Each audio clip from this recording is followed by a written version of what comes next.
The morning once began with the comforting click of a boiling kettle, a small ritual that set the day in motion for Namsa, a mother in Soweto. Today the kettle sits cold and silent, the children are restless, their routine upended by load shedding. This silence is more than the absence of electricity, it's the sound of a country's infrastructure buckling. For millions of women like Namsa, every power cut adds to their daily burden. Making breakfast now means calculating if there's enough gas, if she can afford more, and how to stretch resources further.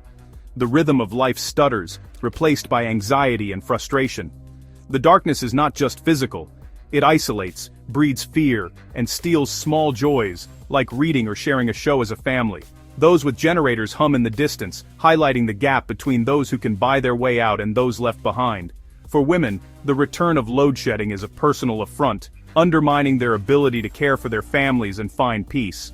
The silent kettle is a symbol of a much larger silence, the unanswered pleas for stability and light. Not long ago, hope flickered as Eskom and the government promised recovery. Lights stayed on longer, and people dared to trust, putting away backup stoves and lamps. But this stability was a mirage. Problems were patched, not solved. Old power stations kept failing and mismanagement persisted. The brief reprieve was a political narrative, not a technical fix. Now the return of severe power cuts has shattered trust and bred cynicism. Promises ring hollow. Citizens are weary of being told to wait for solutions that never come. For women running homes and businesses, the broken promise means spoiled food, lost income, and shattered routines. The false recovery encouraged people to reinvest in a system about to fail them again. Many feel foolish for believing and angry at a system that offers only empty words while their lives are plunged back into darkness. South Africa's power grid is like a network of crumbling roads, overused, under-repaired, and breaking down constantly. Most power stations are decades old, pushed far beyond their lifespan, causing frequent, unpredictable failures. Each breakdown forces Eskom to cut power to prevent a total collapse. Load shedding is now a daily reality. Transmission lines, the highways of the grid, are also aging and prone to failure, creating bottlenecks even when power is available elsewhere. It's like having food in a warehouse, but no way to deliver it. New, reliable sources of power, especially renewables, have come online too slowly to replace the failing coal fleet. The system is stuck. The old is failing faster than the new is built. Emergency measures and hope are all that hold the grid together. Every day is a gamble that enough of the old machinery will last just a little longer. The result is a fragile, unreliable system that leaves millions in the dark. The crisis is not just technical. It's a failure to plan and invest for the future. This wave of load shedding is harsher because it's unpredictable. Schedules are unreliable. Power cuts escalate with little warning, making planning impossible. Outages are longer and more frequent, sometimes 8 to 10 hours a day. This isn't a minor inconvenience. It disrupts every aspect of modern life. Children can't study, food spoils, security systems fail, and work grinds to a halt. The exhaustion is deep and unrelenting. In cities, the impact is compounded. Traffic lights fail, water stops flowing, and cell towers die, isolating people further. For women managing households, the burden multiplies. Laundry, cooking, and safety all become races against the clock. The responsibility for keeping families safe and fed in the dark falls, mostly, on women. This darkness is more than the absence of power. It unravels daily life, making everything harder and more expensive. The crisis exposes and amplifies existing inequalities. The stress and uncertainty are constant companions.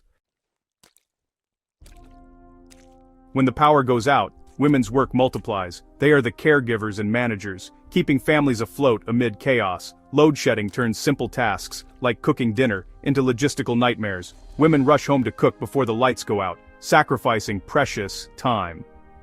They manage alternatives: gas, paraffin, or open fires, each with its own risks.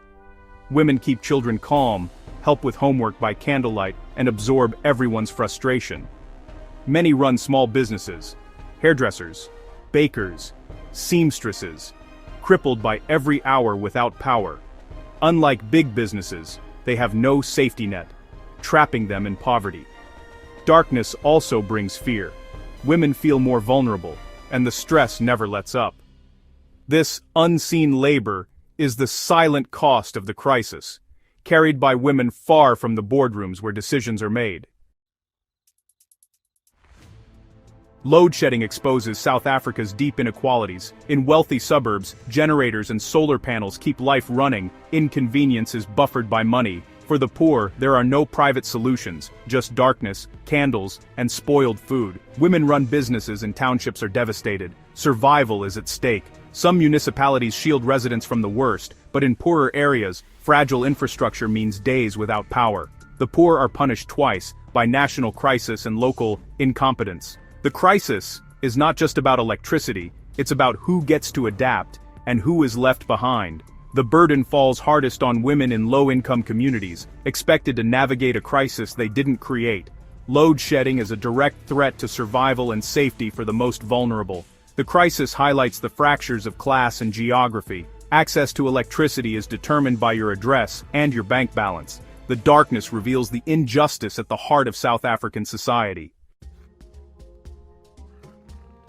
South Africa's energy crisis is rooted in years of mismanagement and corruption. Eskom was hollowed out by state capture, unqualified appointments, inflated contracts, and money siphoned away. Maintenance was neglected, and power plants were run into the ground for short-term gain. New megastations like Medupi and Kusile were plagued by corruption and delays, failing to deliver promised power. Accountability has been almost non-existent. Few have faced consequences. This culture of impunity erodes public trust and blocks real reform. Policy paralysis kept the country stuck with failing coal and slow to embrace renewables. Bureaucracy and resistance stalled private power generation. The crisis is a perfect storm of past corruption, present incompetence, and a failure to plan for the future. The result, a broken system and a public left in the dark. The government's message is simple: adapt. Citizens are told to buy gas stoves, inverters, and solar panels if they can afford it. This narrative of resilience shifts responsibility from the state to individuals. For the poor, adaptation is impossible. Backup power is a luxury.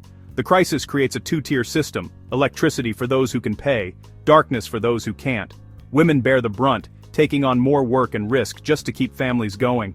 Praising resilience ignores the exhaustion and anger beneath the surface. It's unjust to expect people to carry this burden while those responsible go unpunished. The focus on individual adaptation distracts from the need for real accountability and justice. A just response demands the state restore power for everyone, not just those who can adapt.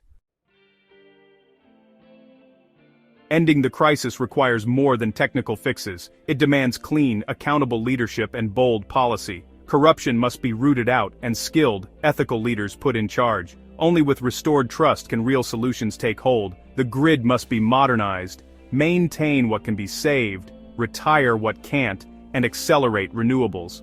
Cut red tape, upgrade transmission, and support rooftop solar for those who can afford it. But the transition must be just. Solutions must reach low-income households. Subsidized solar, community energy projects, and efficiency programs can help. The goal is energy justice, reliable, affordable power for all. Women must be central to shaping this future. Their experience is vital for practical, equitable solutions. Their voices must be heard in every decision, from community projects to boardrooms. Only then can we build a future that is not just switched on, but fair and inclusive for every South African.